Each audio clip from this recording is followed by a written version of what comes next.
Hey, what's up, Street Talks? Eric from the Eric Street Photography blog. So I just want to share with you this random thought. The basic notion is this. As a photographer, you're an image maker, you're an idea maker, you're a visual artist, you're a philosopher, you do a lot of stuff. So the reason why I find this idea so inspirational and motivational is this.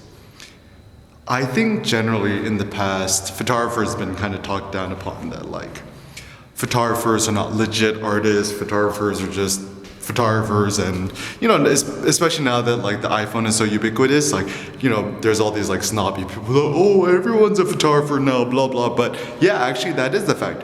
Everybody is a photographer, and that's what makes photography so beautiful and special, because it is now the dominant form of art making, right? So actually, contrary to what people believe, to be in photography right now is the best field to be into. Because even with video production and stuff like that, that stuff's awesome. But it's a little bit too difficult for most people to kind of get into. But everyone with an iPhone could, snap a picture and know how to make images. And photography is very interesting because it's part philosophical, it's part practical, part of it is memory recollection, part of it is art making. And I think actually the thing that I find interesting about photography is that it's meaning making. Is you're photographing things which have personal meaning and significance to you, and you only photograph what you care about. And so this to me is insanely motivational, because nobody could refute your perspective, no one could refute what is important to you. You say, oh, I care about X, Y, and Z. No one's like, no, you don't care about X, Y, and Z. That is your personal truth. And I think that only personal truths exist. There's no such thing as an ultimate truth which applies to everybody. And the saying, know thyself, or shoot thyself, or you are what you photograph, seems to hold true here. So it seems that our goal as photographers is to better know ourselves, to better understand our environment. And still, I think, when we photographers, we photograph the environment around us or other people or society, it's not really just understanding other people for the sake of understanding other people. I think it's understanding our relationship to other people. So I'm kind of more advocating for this more egocentric perspective in photography, that we are the focus of our photographic endeavors, is that we're trying to make meaning out of our photos by understanding our position, they could say in academia, positionality between us, the subjects, and the world. So for me, I love people, I love to talk to people, I love to joke and stuff like that. But if I really think about my pure motives, perhaps my biggest motives in photography is, just communication, is that I like to, test or flex my social skills, and to me it brings me great joy.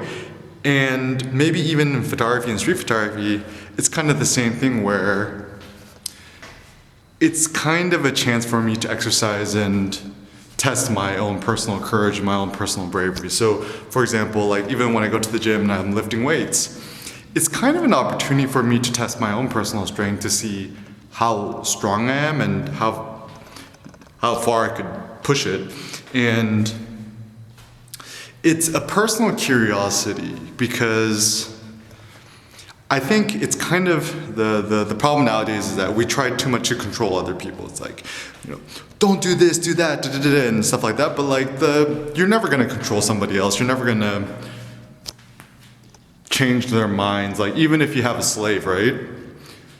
You could force a slave to do X, Y, and Z, but you can never force a slave to change their mind. Even when you try to brainwash people, it's not going to be effective. So my practical thought is, it's kind of meaningless and pointless to try to brainwash and change other people's perspectives. Probably better for us to focus on ourselves, changing ourselves, better understanding ourselves, and augmenting ourselves to the fullest maximum. In practical terms, augment your physical strength, your muscles, your physical strength, your 1 rep maxes in powerlifting, and also your mental strength, your academic, scholarly, philosophical tastes, your artistic tastes, your photographic tastes. And I feel that us as photographers, we should embrace the full stack of all image making, 3D, graphic design, geometry, like anything that's involved with visual, like virtual reality, augmented reality, anything that deals with images, the world, reality, I think it's within our sphere of interest. So really realize that us as photographers, we are the ultimate artists, essentially, because we make images, and an image is an idea, essentially. So the photographer is, in today's world, the apex artist. And I've been thinking about this a lot, especially that we're living in like 2020, it's insane, right? There are still so many new forms of image making that we haven't yet discovered.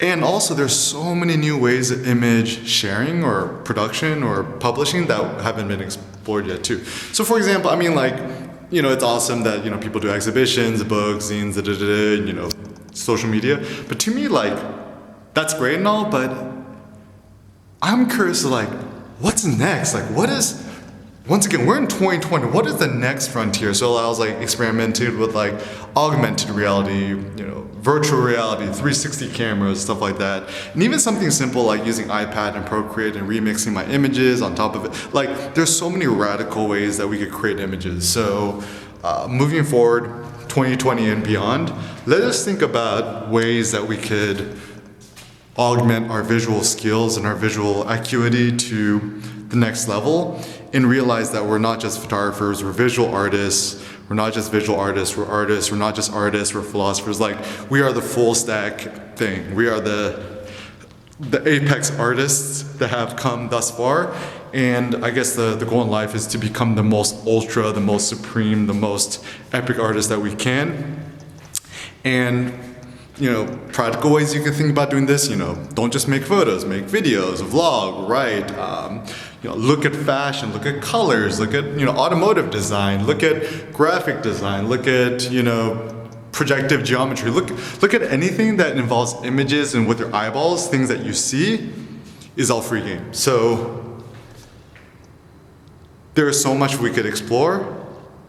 What are you gonna explore next? Thanks a lot for watching, guys. Peace out.